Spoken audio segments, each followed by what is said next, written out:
Sawdust. My mother sawed my father in half every night. He, seamless, smiling all the time, glittering with goodness.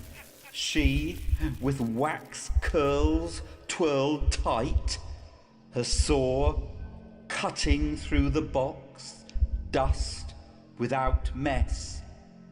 Not surprisingly, I pondered the living dead, my premature burial in my head.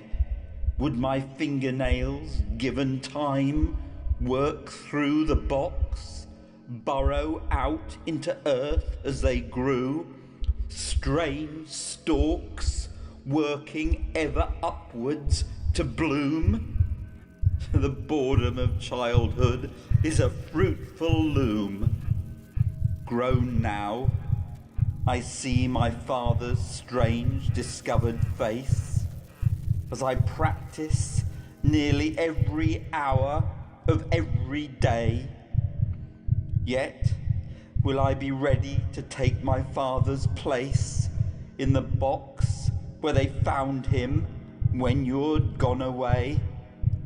Why did you go away? What could I assume? Oh, Mother, when I am perfect enough, will you say, will you come at long, long last to uncover, to discover me waiting for you, boxed in this room?